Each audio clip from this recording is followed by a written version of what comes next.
One of my favorite moments, we have a kiddo who, he didn't start the year off with us because his parents still weren't quite sure if they were going to send him. So we kind of started a little late. You were at home the last 2 years before this? 2 years? Yeah, so this is pretty different than school before. Yeah, like the Zoom calls. He was in awe of what the kids had already started doing with blended learning.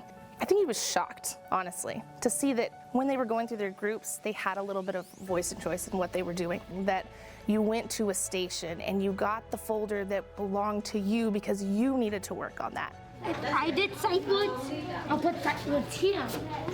If I did make it, I'll put make it here.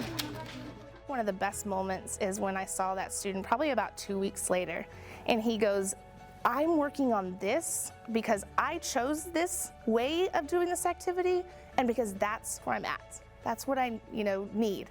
You could tell that he had some ownership, not only in his learning, but he felt like he was part of the classroom. Where 2 weeks ago, he was brand new to the classroom. I think that's a huge testament to what blended learning offers in that sense too. Bringing the kids together as a community of learners. Like the way you learn is very good and fun and exciting. What is for lunch? Not me. All right, turn the page. What do you see here? When we first saw the framework around raising blended learners and what were those pillars that were essential to blended learning, it was, yes, this is exactly what we are needing. It was an answer to a lot of work, a lot of prayers about where we want our kids to be and what the hope is for our students as they journey through HCISD.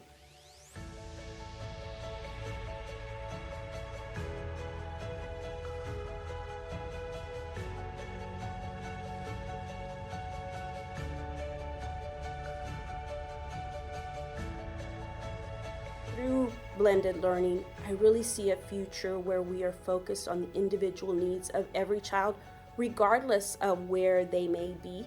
And I really see us, as we move forward, just transforming how we do instruction across all of our campuses, across all of our children.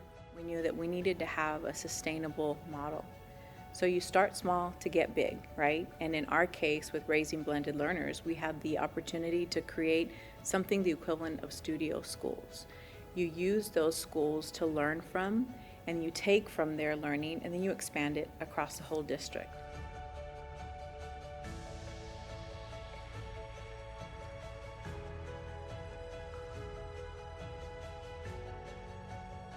We're getting ready for blended learning, where you learn at your own pace, your time, and your own level. Thank you.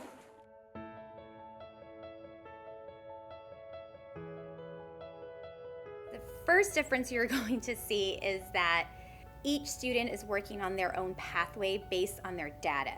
Within that zone, so we have a NIHOUS zone, we have a skill zone, we have our spelling zone. So within those zones, those learning stations, there is a pathway no matter your ability.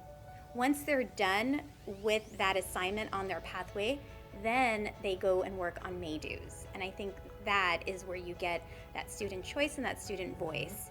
When you're doing this type of learning, how do you feel? Good. You feel good?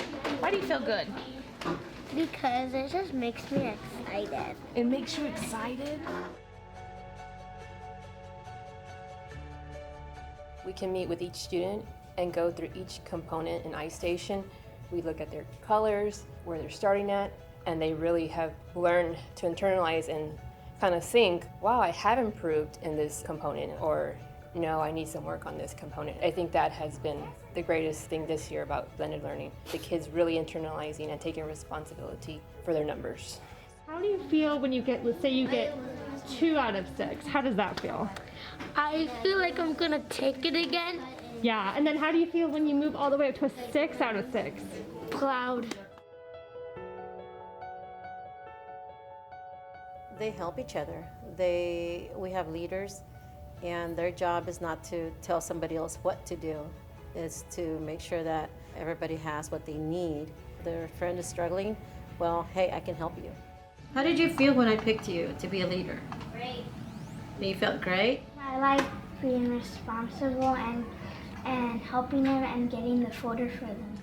When I invited them over to have lunch with me, they saw me not as a teacher, but as somebody sitting with them and talking with them. They got to say, okay, this is happening, Mrs. Longoria. I said, okay, well, how can we fix that?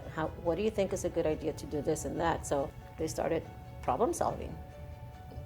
So it's little communities, and they started solving problems in their little communities. Middle of the year, we had a reflection piece. One of the teachers looked straight at me and said, I would never go back. I know my kids better than I ever have before. Through those one-on-one conferences with her kids and spending that time in a small group with her students, that she really got to know her kids. She really saw it as relationship first, and then she was able to personalize afterwards.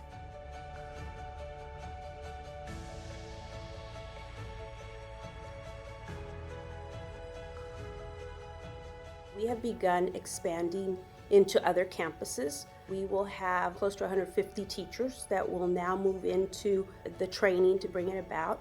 They're seeing the benefit of it. They're hearing and looking at the data that's being generated from our campuses that have begun this process. It's certainly a lot faster than what we originally anticipated, but we have people throughout our organization that are ready to go. And so one of the biggest parts of our work next year is going to be redefine how we do teaching and learning in our district, all coming back to the cornerstones of blended learning, and all with a systemic way of rolling that out. That's very, very exciting for me. It's going to be part of our fabric in the district.